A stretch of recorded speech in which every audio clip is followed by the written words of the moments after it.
안녕하세요. 마틸다입니다. 오늘도 이어서 하느님이시요 사람이신 그리스도이시 읽어드리겠습니다. 책과 저자 소개가 궁금하신 분은 동영상 아래를 참고하세요.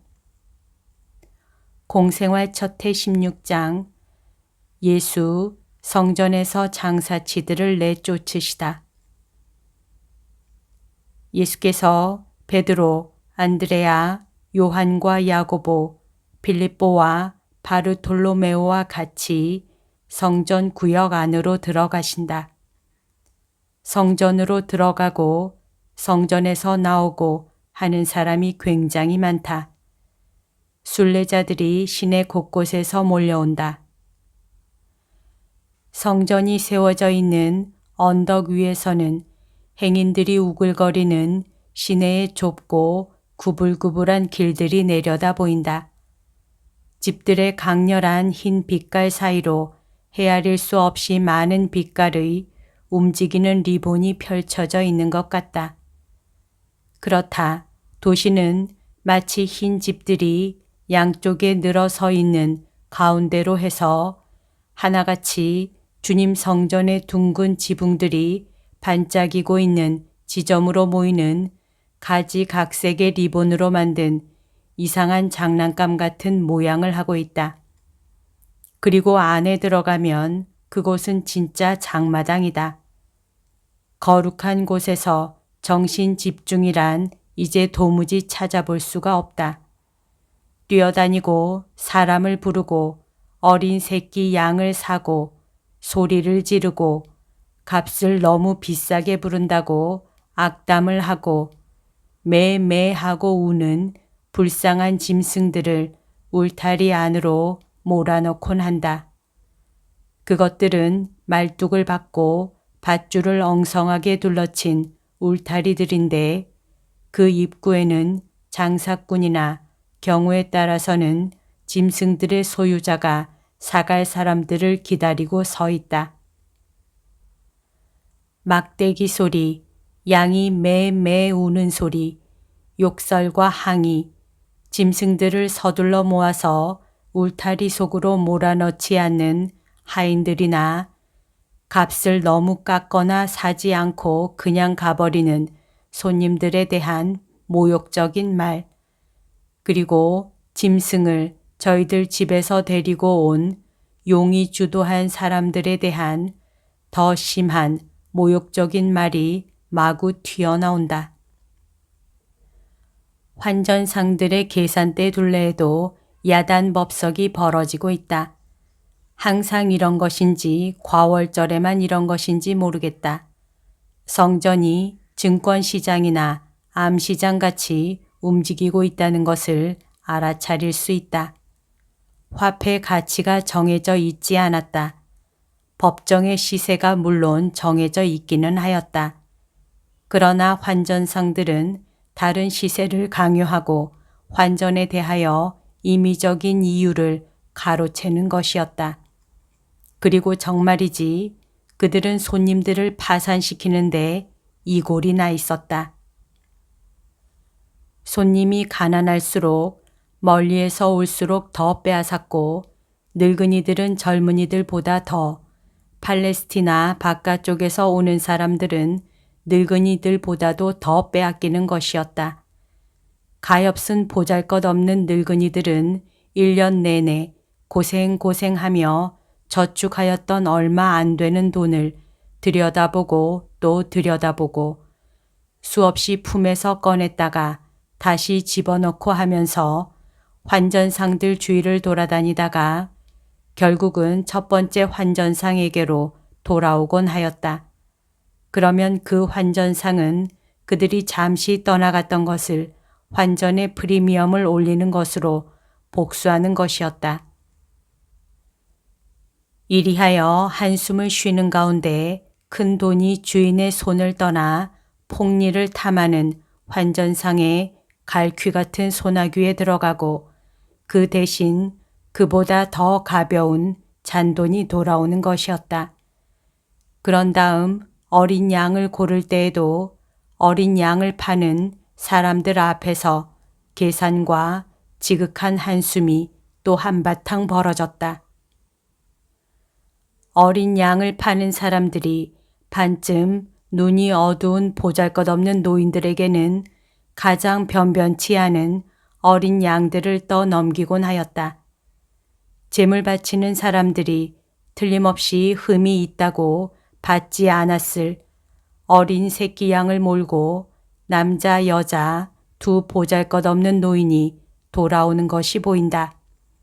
하소연과 간청, 무례한 말과 상스러운 말이 오가지만 판 사람은 마음이 움직이지 않는다.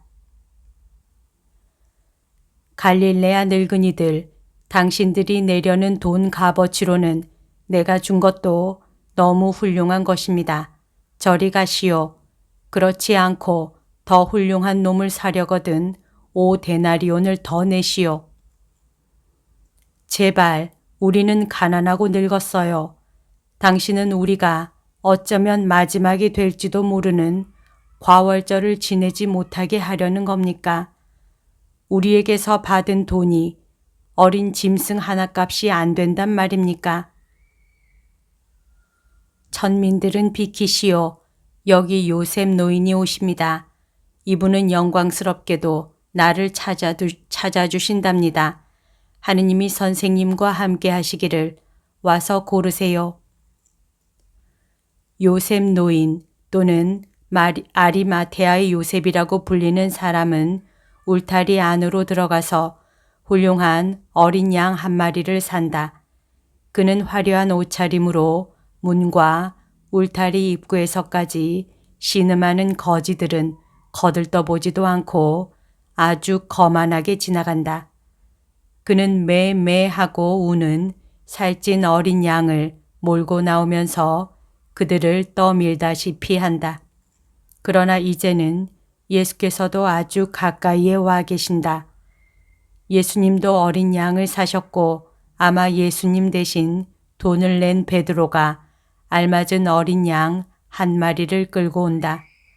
베드로는 제사 드리는 곳으로 곧바로 갔으면 한다.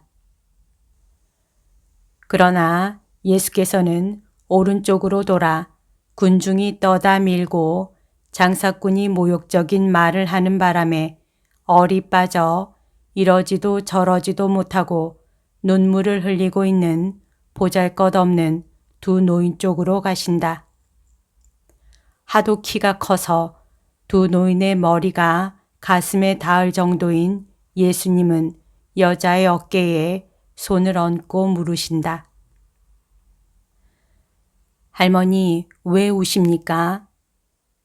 작은 노파가 몸을 돌려 아름다운 흰옷과 아주 새로 지은 깨끗한 백설같이 흰 겉옷을 입은 위풍당당하고 크고 젊은 이 사람을 본다.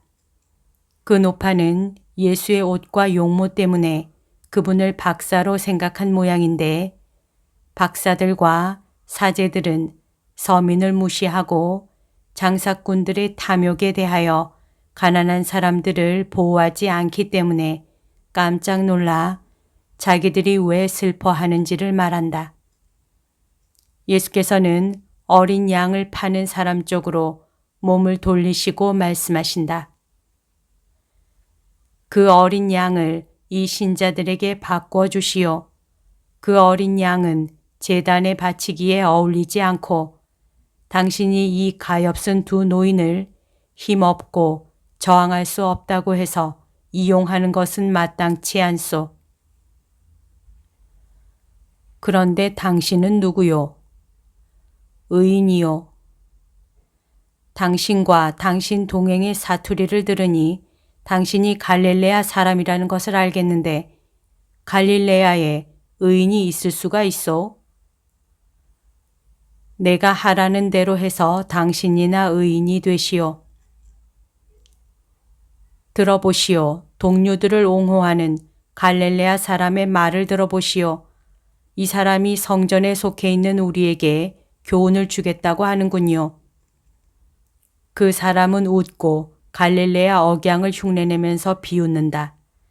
갈릴레아의 억양은 유다 지방의 억양보다 더 노래하는 듯하고 더 부드럽다. 적어도 내게는 그렇게 생각된다. 사람들이 빙 둘러서고 다른 장사꾼들과 환전상들이 예수에게 대항하여 그들의 공범자를 옹호한다. 구경꾼들 중에는 빈정거리는 유다교 교사도 두세 명 끼어 있다. 그중 한 사람이 당신은 학자요? 하고 욥이라도 더는 참을 수 없을 만한 말투로 묻는다. 당신 말대로 무엇을 가르치시오? 내가 가르치는 것은 이렇소. 하느님의 집을 기도의 집이 되게 할 것이지 폭리를 탐하는 사람들과 장사꾼들의 시장을 만들어서는 안 된다는 것이요. 이것이 내가 가르치는 것이요. 예수님은 무섭다. 잃어버린 낙원 어귀에 배치되었던 대천사와 같다. 그분은 타는 듯한 칼을 들고 계시지는 않다. 그러나 그분의 눈은 빛을 발산하며 비웃는 자들과 하느님을 모독하는 자들을 무섭게 노려본다. 손에는 아무것도 들고 계시지 않다. 오직 거룩한 분노뿐이다. 그리고 그 거룩한 분노를 가지고 계산대들 사이로 빨리 위험 있게 걸어가시면서 값어치에 따라서 꼼꼼히 정리해 놓은 돈 뭉치들을 흩트르시고 크고 작은 탁자들을 엎어 놓으시니 모든 것이 바닥으로 떨어지면서 튀어오르는 쇠소리와 부딪히는 나무 소리를 내고 분노와 낭패의 부르짖음과 찬성하는 소리가 뒤범벅이 된다. 그런 다음 예수께서는 짐승들을 지키는 사람들에게서 소와 양과 어린 양을 메어 놓은 밧줄을 빼앗아 아주 단단한 채찍을 만드시는데 그 여러 가닥이 고리 매듭으로 함께 묶였다. 예수님은 일어나셔서 그 채찍을 휘두르며 사정없이 내리치신다. 그렇다. 정말이지 사정없이 내리치신다. 예기치 않은 우박 같은 매가 머리와 등마루에 떨어진다. 신자들은 용케 몸을 피하고 이 광경을 놀래서 바라본다. 죄 지은 자들은 성전 구내 밖에까지 쫓겨서 돈을 땅에 떨어뜨리고 크고 작은 짐승들을 뒤에 남겨둔 채 걸음아 나 살려라 하고 도망친다. 짐승은 다리와 뿔과 날개들이 엉키어 큰 혼잡을 이룬다. 서로 앞다투어 달아나려고 하고 날아가려고 한다. 소와 양의 울음소리, 비둘기와 맷비둘기들의 구구하고 우는 소리와 폭리를 탐하는 사람들이 달아나는 것을 보며 웃고 고함치는 소리가 동시에 일어나 틀림없이 다른 마당에서 목을 따는 짐승들의 애처로운 합창 소리까지 들리지 않게 한다. 사제들이 달려오고 동시에 유다교 교사들과 바리사이파 사람들도 뛰어온다. 예수께서는 뒤쫓아 가시다가 돌아오셔서 아직 성전의 마당 한가운데에 서 계신다. 아직 채찍을 들고 계신다. 당신은 누구요? 어떻게 감히 이런 일을 해서 규정된 의식을 방해한단 말이요? 당신은 어떤 학파에서 왔소? 우리는 당신을 알지 못하오. 당신이 누군지 우리는 모른단 말이요. 나는 할 수 있는 사람이요. 나는 무엇이든지 할 수 있소. 이 참 성전을 헐기라도 해보시오. 나는 하느님을 찬미하기 위해 그것을 다시 일으켜 세우겠소. 나는 하느님의 집에 거룩함도 의식도 방해하지 않소. 오히려 당신들이 하느님의 집에 폭리를 취하는 자들과 몰입애들이 자리 잡게 허락해서 이 집의 질서를 깨뜨리고 있소. 내 학파는 하느님의 학파요. 온 이스라엘의 학파였던 학파. 모세에게 말씀하신 하느님의 입으로 이루어진 하느님의 학파요. 당신들이 나를 알지 못한 거요. 알게 될 것이요. 내가 어디서 왔는지 모른다고요. 알게 될 것이요. 그리고 사제들을 상관하지 않은 채 백성들 쪽으로 몸을 돌리시어 당신 키로 주위를 압도하시며 흰 옷을 입으신 몸의 겉옷은 벌어져 어깨 뒤에서 펄럭이는 가운데 연설하다가 가장 비장한 대목에 와 있는 연설자와 같이 양 팔을 뻗고 말씀하신다. 이스라엘 사람 여러분은 들으시오. 신명기에 이런 말씀이 있습니다. 모든 문에 재판관과 사법관을 세워놓아라. 그러면 그들이 백성들을 재판할 것인데 아무에게도 불공평하지 않게 공정하게 재판할 것이다. 아무에게도 특별한 고려를 해서는 안 된다. 선물을 받지 말아라.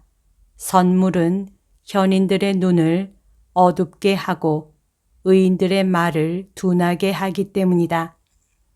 내가 살기 위하여 또한 주 너의 하느님께서 주실 땅을 차지하기 위하여 올바른 길을 올바르게 걸어가라. 이스라엘 사람 여러분 들으시오. 신명기에 이런 말씀이 있습니다.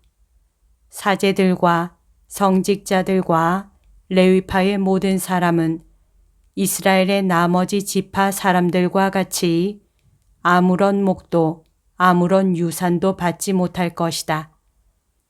그들의 주님의 제사와 주님께 드리는 제물을 가지고 살아야 하기 때문이다. 주님께서 그들의 상속이시기 때문에 그들은 그들의 형제들이 차지하는 것에서는 아무런 목도 받지 못할 것이다. 이스라엘 사람 여러분 들으시오. 신명기에 이런 말씀이 있습니다. 내 형제에게는 돈도 나달도 다른 어떤 물건도 이자를 받고 빌려주지 말아라. 외국인에게는 이자를 받고 빌려주어도 된다. 반대로 내 형제에게는 그에게 필요한 것을 이자 없이 빌려주어라. 이것이 주님의 말씀입니다. 이제 여러분은 이스라엘에서 재판관들이 가난한 사람에 대하여는 공평하지 않게 재판한다는 것을 아십니다. 옳은 사람 쪽으로 기울어지지 않고 힘 있는 사람 쪽으로 기울어집니다. 가난하다는 것, 서민이라는 것은 압제를 당한다는 뜻입니다. 만일 유력자들만이 존경을 받고 그들의 척만이 들어지고 가난한 사람은 그의 말을 들어줄 사람을 아무도 만나지 못하게 되면 어떻게 백성들이 우리를 재판하는 사람이 공평하다라고 말할 수 있겠습니까? 주님을 공경할 의무를 다른 사람들보다 더 많이 가진 사람들이 주님을 공경하지 않는 것을 보게 되면 어떻게 백성들이 주님을 공경할 수 있겠습니까? 주님의 계명을 어기는 것이 그분을 공경하는 것입니까? 그렇다면 이스라엘에서 이 사람들이 왜 소유지를 가지고 있으며 사제들의 호의를 얻으려고 하는 세리들과 죄인들의 선물을 이 사람들이 왜 받고 사제들이 손괴를 가득 채우기 위해서 왜 선물을 받습니까? 하느님이 그분의 사제들의 상속이십니다. 사제들에게는 이스라엘의 아버지가 어떤 다른 아버지보다도 더 한층 아버지 노릇을 하셔서 그들의 양식을 마련해 주십니다. 아버지라면 물론 그렇게 해야 하겠지만 당연히 그래야 할 것 이상으로는 안 하십니다. 하느님께서는 당시 성전의 봉사자들에게 재산도 소유지도 약속하지 않으셨습니다. 영원에서 그들은 그들의 공평에 대한 상으로 모세와 엘리야와 야곱과 아브라함이 받은 천국을 차지할 것입니다. 그러나 이 세상에서는 아마로 만든 옷과 썩지 않는 금으로 만든 면류관 밖에는, 즉 순결과 베푸는 마음씨 밖에는 가지지 말아야 합니다. 육체는 참 하느님의 종인 정신의 종이 되어야 합니다. 육체가 정신을 지배하고 하느님께 대항해서는 안 됩니다. 그 사람들은 내가 무슨 권한으로 이렇게 하느냐고 물었습니다. 그러면 그 사람들은 무슨 권한으로 하느님의 계명을 악용해서 신성한 담 곁에서 하느님의 계명에 복종하기 위해서 온 이스라엘 형제들의 희생으로 폭리가 행해지는 것을 허락합니까? 내가 어떤 학파에서 왔느냐고 물어보기에 하느님의 학파에서 왔다고 대답했습니다. 이스라엘 사람 여러분, 그렇습니다. 나는 여러분을 거룩하고 변함없는 이 학교로 여러분을 다시 데려오기 위해서 왔습니다. 빛과 진리와 생명을 알기를 원하는 사람, 당신 백성에게 말씀하시는 하느님의 목소리를 듣기를 원하는 사람은 내게로 오시오. 이스라엘 사람 여러분, 여러분은 모세를 따라 광야를 지나왔습니다. 훨씬 더 음산한 광야를 거쳐 여러분을 진짜 복된 땅으로 인도하는 나를 따르시오.